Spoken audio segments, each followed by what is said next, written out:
You been screeched in yet? No, but I'll get screeched in. I'm not leaving without it. When you look at Kapanen, I know it's early. What can he bring to that line that might duplicate what Zach does in terms of, speed and maybe initiating the forecheck in that regard? Yeah, I mean, we're early in that. The other guys just got here. And then we did power play and penalty kill, so they weren't together. So we'll have a talk, and I'll explain clearly what he needs to do. And then, you know, can he do it? I think he'd look real good on the line with Kerfoot and Mikheyev. I think they'd be a real good line for us. That's what we'd like. But while Hyman's, I think he's going to miss 14 or 15 games. So there's a real good opportunity for someone else. Why not Cappy? Cappy plays hard and works hard, and he's got to adjust his game a bit, but he can. As a father yourself, what is John Tavares going through these couple days? Well, I think he's, I don't know what you guys think, but to me, if you're blessed to have children, it changes your life for the better forever. And my whole life's my family.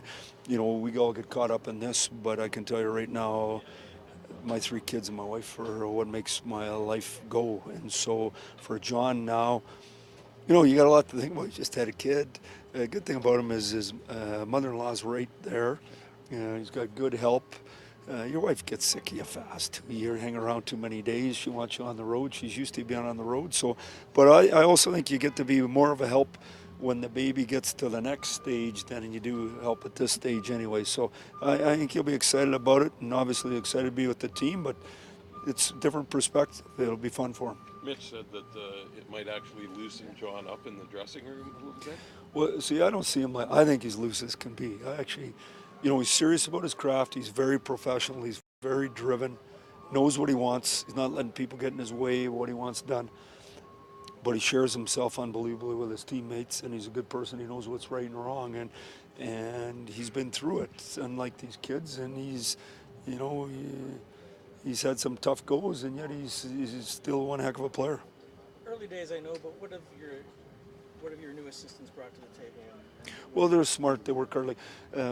DJ Smith was a real good coach for us. Did a real good job with our young D, and putting his time in, is going to do a real good job with Ottawa.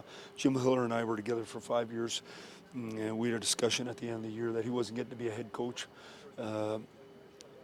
hanging with me. And so we talked to a number of head coaches in the league. He had lots of opportunities, a real good coach, and so we decided that would be best for him. These 2 guys, I've known Hack. Hack played for the, let me get this right, the Red Deer Rustlers, I think it was, Tier 2, when I coached at Red Deer College. So it's not like we weren't friends at all, but I watched them then. I've known him and followed him through. He played in the I. He had to survive as a D-man in the I, and then he was a real good coach, obviously, both in the United States Hockey League, then at college, and then now he's been in the NHL. He's been a head coach. He knows. So I think he's very detailed, very intelligent, very driven, very focused, and be real good for our D.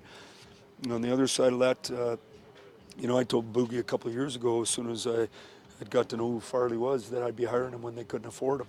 And real smart guy, real good face-off guy, real good power play guy. They had a number 2 power play in the league last year.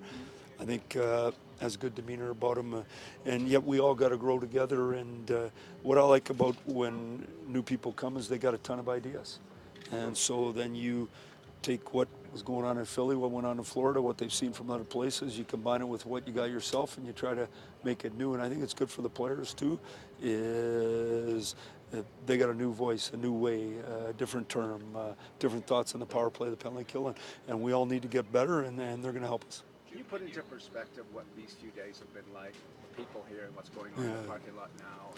Well, it's awesome, and I was fortunate when I was in Detroit. We went to Traverse City, and it was much the same way. I really thought Halifax for us. I think that was 3 and 4 years ago. Was that right?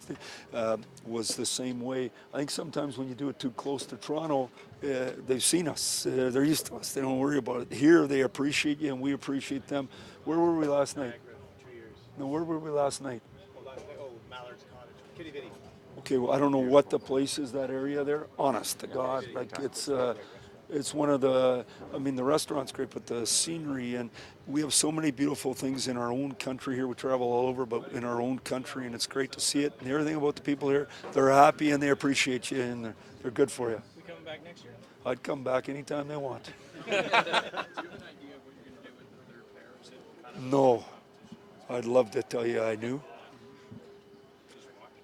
Just gonna keep on watching. No idea. That's the truth. I know who 4 are.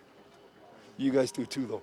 What do you thoughts with think that? about Mitch's first day? He had a smile on his face. He got a great ovation. Well, I think there you go. Is I think just being here and being a hockey player, you know, when you're doing the business side of things and you're not a businessman, you don't like it very much, and it's not easy for anybody. And we're pumped he's here. He gets the weight off his back and get going, feeling good about himself and going from there. When someone like Austin has the hands that he has and the stick that he has, is there any consideration at all to penalty kill? You know, I talked to him about that. I think it was 2 years ago, and his basic thought was, I never done it, and I don't plan on doing it. So, you know, well, we're going to be able to get him, and especially without Naz here, him and Johnny, more than their fair share, I'm pretty sure, about what's coming.